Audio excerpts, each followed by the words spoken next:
I gotta give it up for WWE Creative. Jey Uso, main event Jey Uso in the main event at WWE Raw wins the Intercontinental Championship by beating Bron Breaker 1, 2, 3 clean. He hit him with a spear, hit him with a Uso Splash. Bron Breaker kicked out of one, couldn't kick out of two. Incredible match to end the night off. Raw was a horrible show, but we're just gonna skip that, okay? Because y'all hear me every week saying how bad creative is. I'm gonna jump on their bumper a little bit later. Right now, let's take time to give Jey Uso his flowers. We talking about a man that's been in WWE 10 plus years. His first singles championship. He done lost the big one for the WWE championship. He lost multiple times trying to go after the IC title. He finally wins the IC title after 13, 14 years in the WWE. Incredible moment. Now there were some mishaps, not on Jey Uso part, not on Bron Breaker part. There were mishaps in the production. Why in the fuck are Jey Uso, he wins the title, right? And we only have about 45 seconds left before the show closes. So we don't even have a grand celebration. Lee Fitting, come to the table. We have to call out Lee Fitting. Kevin Dunn wouldn't have done this.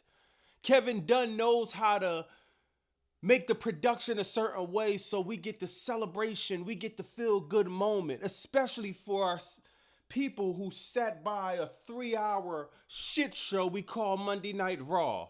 Once again, we're not gonna criticize Raw too heavy because I want to focus on giving Jey Uso the flowers. Now, I just feel like him winning the title and running into the crowd, and we can't even see the pyro. We can't even see him. We missed him crying on camera. We gotta have social media and go watch social media to see the emotional reaction from Jey Uso. I felt like they should have wrapped the match up and left 2 to 3 minutes to give Jey Uso that moment. It's been 14 years, man. Come on. But Lee Fitting, this is his first year, so we got to cut him some slack on that. I'm just being a little bit extra, but honestly, Lee Fitting has been doing a good job, and I feel like we got to cut him a little bit of slack as far as that. I heard Vince Russo say something interesting. He said Bron Breaker had to piss somebody off backstage because how does he lose his second title defense? Bron Breaker was built up as a dude that was a complete monster, unstoppable, but he can't even defend a fucking title 2 times. That does sound interesting. I didn't hear nothing backstage, or I didn't hear any leaks of Bron Breaker pissing somebody off in WWE. But what I do believe is Paul Levesque hear the rumblings of his booking methodology, I should say. He never does title changes on Raw or SmackDown. It's always at the PLE, and it's always pretty predictable for the most part. So for him to have the title change on Monday Night Raw when nobody really believed he was about to go over on Bron Breaker, including myself, I can't really knock that. I can't really complain both ways. I mean, beggars can't be choosers, man.